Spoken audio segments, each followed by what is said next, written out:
Okay, we have an announcement to make. Joe Biden is president-elect of the United States. Biden is being called with the Pennsylvania votes that have just come in. Biden has been elected, Mika, and tell us about it. Well, the president-elect of the United States, Joe Biden, has run for president 3 times, and the 3rd time has turned out to be the charm. Not only the charm, but possibly the most consequential election of our lifetimes. He is 77 years old. He was born in Scranton, Pennsylvania, but calls Wilmington, Delaware, his home. At the age of 29, Joe Biden became one of the youngest people ever elected to the U.S. Senate, and that is where he stayed for decades. Even, quite frankly, through tremendous tragedy that has struck his life. He has been witness and a part of some major moments in American history during his time as vice president of the United States under Barack Obama. And that is the passage of the Affordable Care Act, and health care remains his top priority. And Willie, as we talk about this election, this race, we looked at Joe Biden in the eyes when we were in New Hampshire. He knew he was going to lose that race badly in the Democratic primary, just like he'd been embarrassed in Iowa. And I must say, it was one of the few times I've been around Joe Biden in my life where when he sat down, I had nothing to say to him. It was a moment where you could tell Joe Biden knew that he was hanging by a very thin thread in that race. He knew he had to perform well the next week in Nevada. He came in second. That was good enough to buy him a ticket to South Carolina.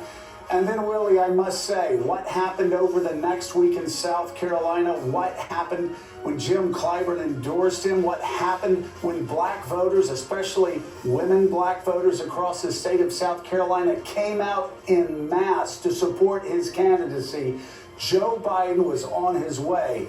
And while a lot of people will be focusing on the last few weeks of this campaign, we must say, and we said at the time, we'll say it now, few of us have ever seen a candidacy turn around as quickly as Joe Biden's did over the next week or two. He went from being a man who was presumed to be a 3 or 4 time loser to a man who was rocketing towards a Democratic nomination. Now he is going to be the 46th president of the United States.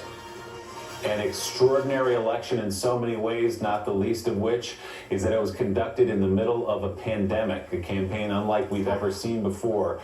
And Joe, you're right. I go back to that day in New Hampshire, February 11th, the day of the New Hampshire primary. Joe Biden had finished 4th in Iowa. That night, he would finish 5th in New Hampshire. And our interview with him, the time we spent with him as we were preparing to interview, felt like a political wake. And if you go back and talk honestly to people around him, the mood was low. They didn't see a path forward. And then here comes South Carolina. Congressman Jim Clyburn makes his endorsement, and African-American voters, by and large, step in to effectively save Joe Biden's campaign in late February. And now here we are on this Saturday, yes, 3 or 4 days after Election Day at this point, but now we can say NBC News declares Joe Biden is president-elect of the United States of America. And Mika, this breaking news from the BBC as well. Following NBC News' lead, the BBC is projecting Joe Biden has won the presidential election. The BBC projects that he secured enough electoral college votes to defeat Donald Trump. And as we give this context and talk about Joe Biden's incredible path to victory, it would be amiss not to mention that right now we are also in another moment of incredible transition in history, where we are going to be witnessing the first woman vice president of the United States. Speaking of history, let's bring in John Meacham, a Pulitzer Prize winning presidential historian. John Meacham, this has been an extraordinary presidential race. It has been an extraordinary year. And forgive me for being Pollyannish. I was saying this before the call. I'll say it now. The fact that as many Americans were involved in this race, in this campaign as they were in the age of COVID is remarkable. Yes, Joe Biden got more votes than any person who has ever run for president of the United States. Second place, Donald J. Trump. This election has been won for the ages. Close elections produce consequential presidencies. This is, I think, on a par with 1860, 1864, 1932, 1960, 1980, 2008. This is a moment where the country had to make a decision whether we would follow reason or whether we would continue to only be engaged in partisan passion. That does not mean that partisan passion is going away. There's an enormous amount of work ahead. But when historians look back, when citizens look back on this moment, it may well be that this was the beginning of the end of an era of perpetual partisan warfare. And a lot of that will be determined by the character of the person we've just elected president of the United States. Character is destiny. Yep. The Greeks taught us that. And Joe Biden's character is such that it may well be that man and moment were made for each other. And you talk about man and moment being made for each other. I know there are a lot of people who are disappointed on both sides that a Democrat has been elected president and that it looks like Republicans will maintain control of the Senate.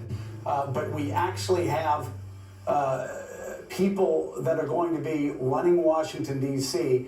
that actually knows how Washington, D.C. works and have been complaining for some time that we continue electing people to Washington, D.C. of both parties who are outsiders who don't know how to make Washington, D.C. work. But as you talk about the character of the president, the president-elect, I go back to Richard Ben Kramer and his remarkable stories about Joe Biden. And I'm reading here about how Joe Biden was supposed to be on the operating table for 4 hours. He ended up being on the table for 9 hours when there was surgery on him, and For a brain aneurysm. For a brain aneurysm. And the timing, the doctor said, was appropriate. And TJ, if we could show some pictures of Joe Biden here as the next president of the United States. But the timing was appropriate. And what he meant was they weren't a minute too soon. In fact, the moment they cut into Biden's head, maybe it was just a godly coincidence, the aneurysm burst like a gusher. Biden was lucky. The artery burst outward toward the wall of his skull. If it had gone the other way, of course, Joe Biden would not have survived. And there were so many times in Joe Biden's life where he was dealt one tragic blow after another. Of course, the passing of his wife and his daughter in a tragic accident, Mika. And then this, finding out that he had a brain aneurysm, but also believing that he was guided by God towards a larger destiny. And that's what he said after his failure in the 1988 presidential campaign. He could not understand why he had come up short, why things had gone so badly. And then his wife, Jill, Joe Biden, Val, and all of those close to Joe Biden understood. If he had had the brain aneurysm while campaigning, he would not have come home and he would have been dead. When he woke up from that surgery, Mika, he said he understood why he had lost that race so badly. He believed that God still had a plan for his life. And here we are, 40 years later, Joe Biden is going to be the 46th president of the United States. You talk about that brain aneurysm and that moment, that bedside moment when he told his sons that he didn't need to see them grow into men because he was proud of them. You'd think it would end there in terms of tragedy, but then there is Beau Biden. Beau Biden, who served as Delaware's Attorney General after returning home from Iraq, where he served as a captain with the Delaware National Guard. Beau Biden died of brain cancer. And Joe Biden always talks about health care being personal to him because it is. But it brings out something else that has struck me about not just Joe Biden, but Joe and Jill Biden, and knowing them over the years. Joe Biden received the first Brzezinski Award after the passing of my father for a million reasons, but the one I look to is how grounded they are. When you meet Joe and Jill Biden, you do not look at them and hear the sounds and sights, see the sights of people who are creatures of Washington. You see Scranton, you see Wilmington, you see people that are just like you and me, and that's everybody. They are people that never got changed by Washington and grounded by that hardship.